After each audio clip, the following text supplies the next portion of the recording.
Predstav si, že tvoj učiteľ, spolupracovník alebo dokonca partner je tajný CIA agent. Veľa ľudí si CIA predstavuje ako obrovskú firmu s agentami v oblekoch a super gadgetami, ale pravda je oveľa strašidelnejšia, než by si čakal. Does the CIA listen through our phones and laptop cameras? Yes. A preto sa dnes pozrieme na vznik CIA, jej manipulácie, výcviky a o mnoho viac. A nakoniec ti ukážem, ako takýchto agentov odhaliť.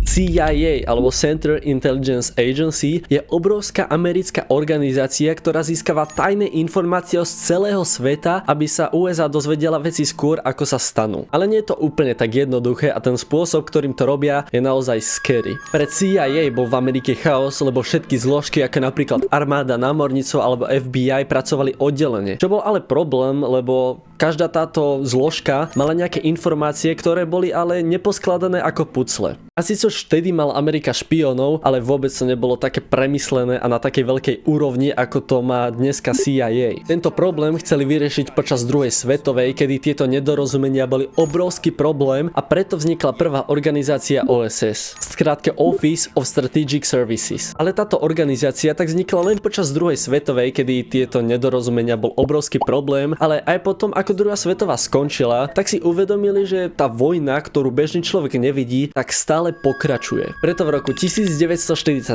vznikla organizácia CIA, čo nás vedie do dnešného dňa.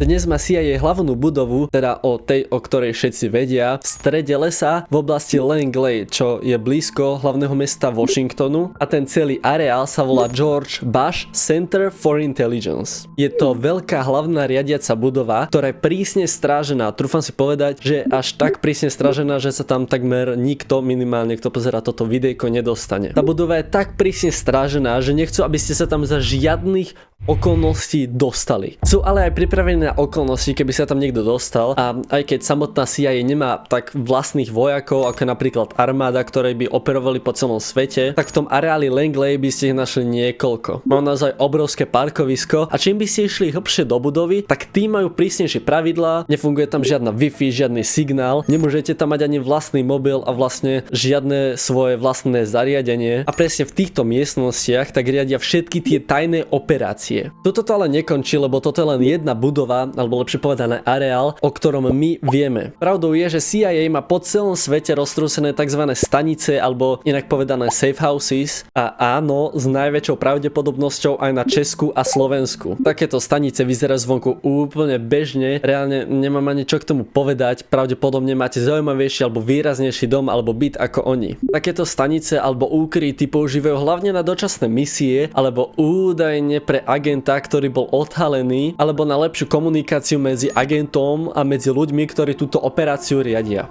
Keď sa nad tým teraz tak zamyslím, tak bude hrozne divné teraz chodiť po verejnosti s vedomím, že nejaká tá budova alebo človek je tajný CIA agent, ale o tom, ako si takéhoto človeka odhaliť, si ešte budeme hovoriť. Taktiež je konšpirácia, že v tých staniciach mučia ľudí, tzv. Assets, alebo po slovensky ľudí, ktorí sú zdrojom informácií, aby tie informácie vedeli od nich ľahšie získať, ale zase to je len konšpirácia a CIA má oveľa, ako to povedať, oveľa iné triky a metódy, ktoré síce nie sú také ako vo filmoch, ale za to sú oveľa viac crazy a scary. Keď sme pri tých agentoch, tak ako sa takým CIA agentom stať? Alebo čo musia urobiť, aby sa takým reálnym CIA agentom stali? Je to oveľa zaujímavejšie, než si väčšina ľudí myslí. Existujú v podstate dva spôsoby, ako sa do CIA dostať. Ten prvý je prekvapivo úplne bežný. Prihlási sa ako na normálnu prácu, čakáš na odpoveď, ale tam sa to začína úplne meniť. Aj keď veľa ľudí tú odpoveď nedostane ani kvôli minulosti, ale to predbieham. A ten druhý spôsob je veľmi zriedkavý. V niektorých prípadoch si CIA všimne talentovaných ľudí, ako napríklad nejakých programátorov, nejakých študentov alebo nejakých ľudí s výnimočnými schopnosťami, ktorých CIA osloví. Ale nie štýlom, že ty si veľmi zaujímavý a veľmi nenápadný človek, chceme ťa do CIA. To fakt nie, skôr to vyzerá ako normálna pracovná ponuka na prácu pre štát. Nebudem to ani rozoberať to, že by si mal alebo mala mať vysokoškolské vzdelanie, to je úplný základ, ale hneď od poslania žiadosti na pracovnú pozíciu, si začnú všetko zisťovať. Začnú si zisťovať celú tvoju minulosť, všetky vzťahy, všetky poznámky zo školy, všetky veci, čo si napísal alebo napísala na internet a aj tie, ktoré vôbec nechceš, aby niekto videl. A nejde o to, že by si zisťovali každý tvoj krok, ktorý urobíš, ale aby skôr zistili tvoje silné a slabé stránky. A pri tomto všetkom, o čom by si reálne nevedel, keby si nepozeral toto videjko, chodíš na pohovory, ale nie také, aké poznáš. Na prvý pohľad môžu pôsobiť normálne, ale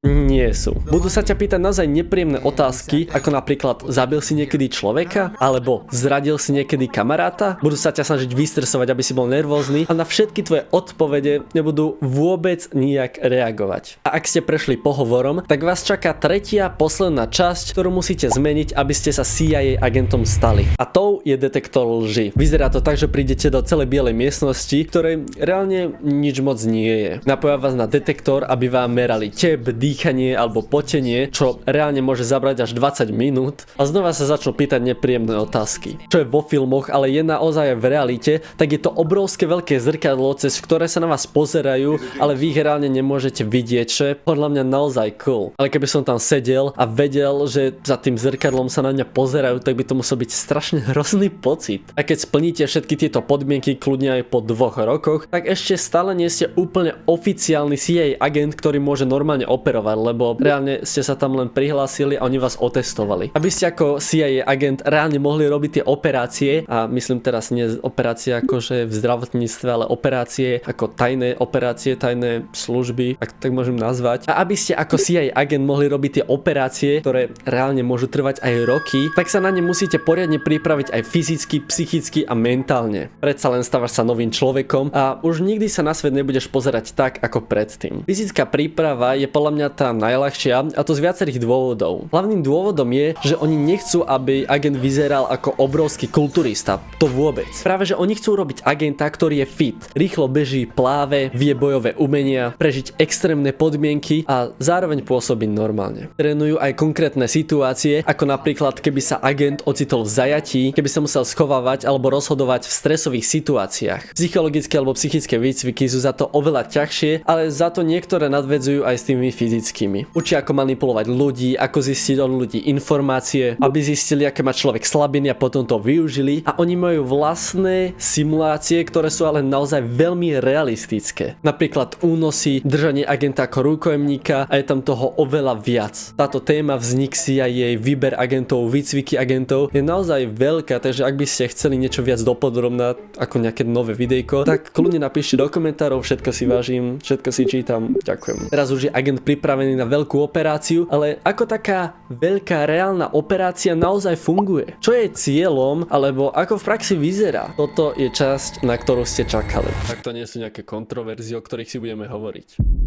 Tak poďme sa na to pozrieť. Predstav si, že sa na svete deje alebo plánuje niečo zlé a plánuje sa to tajne. CIA dostane za úlohu zistiť, čo sa plánuje, kto za tým všetkým stojí a čo najviac informácií o tom pláne, čo je ale veľmi ťažké, lebo kto by vám povedal nejaký plán na zlú udalosť? Ibaže by človek, ktorý sa vie k tým plánom alebo k tým informáciám dostať. Ako napríklad upratovačka alebo vedľajší spolupáchatelia.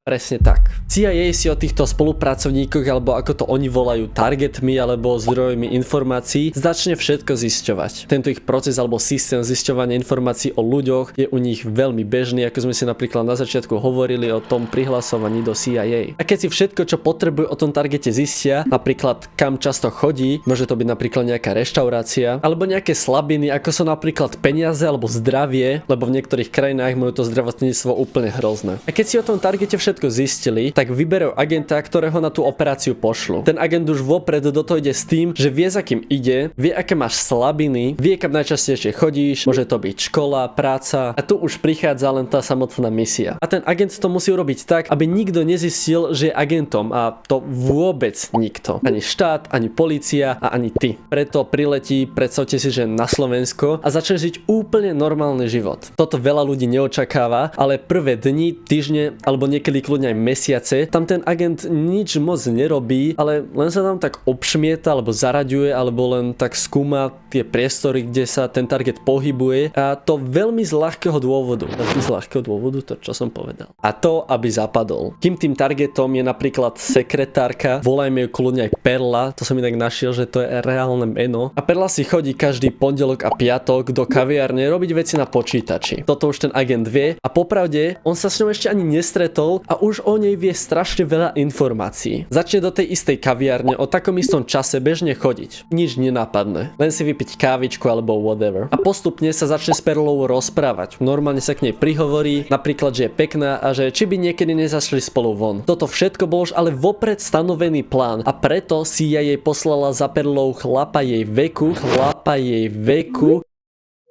ktorý je šarmantný, ale zároveň nie je moc nápadný. Agent ale na nič netlačí, z jednej strany, aby udržal vzťah s Perlou, ale z druhej strany, aby pre teba ako normálneho netušiaceho človeka vyzeral ako úplne normálny chlap. Časom ju začne manipulovať a čím dlhšie bude s Perlou v kontakte, tak tým viac mu bude Perla veriť a tým viac bude ten agent skúšať jej limity. Ako napríklad, čo preňho Perla urobí, alebo čo by mu povedala z jej osobného života. Bude to robiť tak dlho a tak dobre, že celú tú dobu ani nezistíš a nebudeš ani vôbec tušiť, že si len targetom, od ktorého chcú získať len informácie. A keď sa pýtate, koľko napríklad takáto jedna operácia môže trvať, tak záleží napríklad od toho, že koľko má CIA času, ako manipulovateľný ten target je a akú informáciu a koľko chcú od neho získať. Kľudne napríklad po 2 rokoch musí ísť otec Perly na operáciu. Zároveň nemajú na to peniaze. Vtedy agent navrhne, že zaplatí za operáciu Perlinho otca, ale za výmenou mu Perla musí doniesť alebo zistiť nejaké informácie alebo dokumenty, alebo kľudne aj fotky. Ale povedzme si pravdu, v takej situácii ti je úplne jedno, že komu tie informácie dávaš, alebo kam pôjdu, alebo čo s nimi budú robiť. Reálne je pre teba oveľa hodnotnejšie zdravie tvojho otca a ten target zistí informácie, nech sa stane čokoľvek. Ale čo ak ten target, ktorý má prístup k tým informáciám, chce až príliš veľa peňazí, alebo niečo až veľmi hodnotné? V tom prípade záleží koľko alebo čo chce. Ak chce napríklad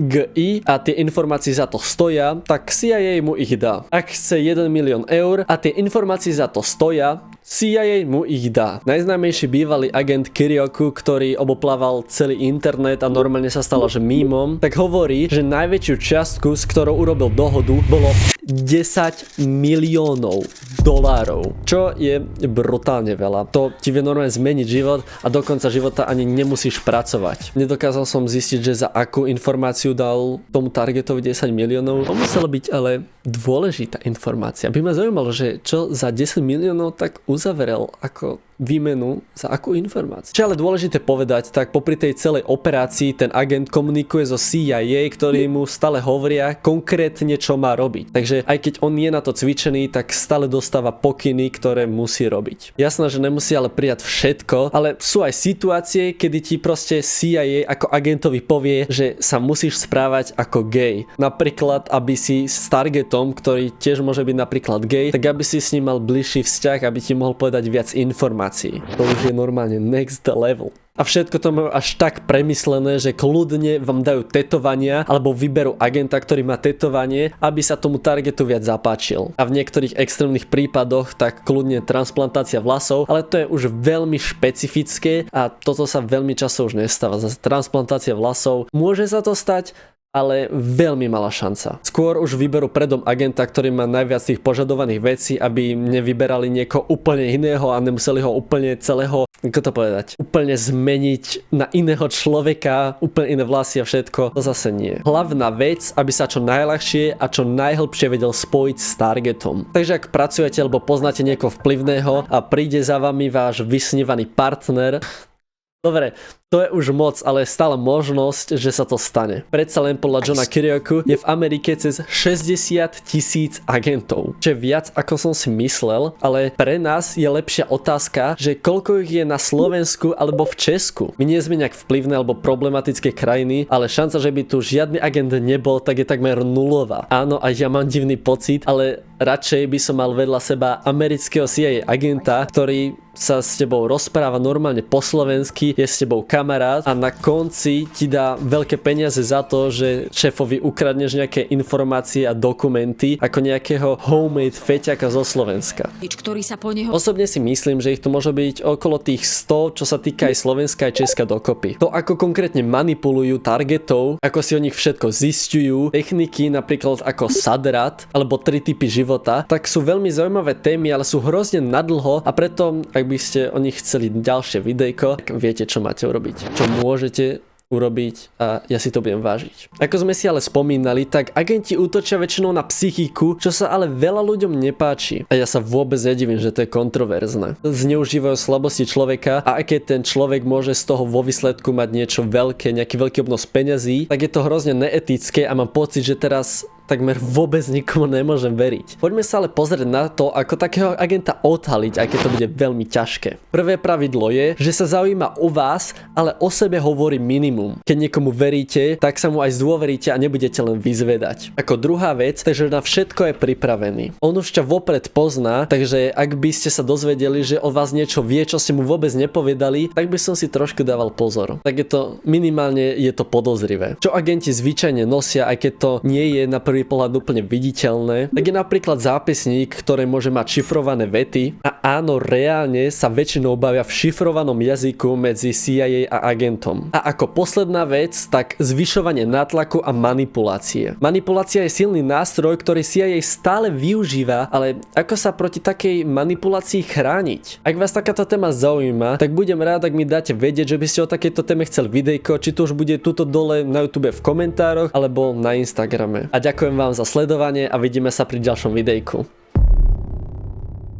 Sponzor videa, čistá voda, Tap Water z kohutíka.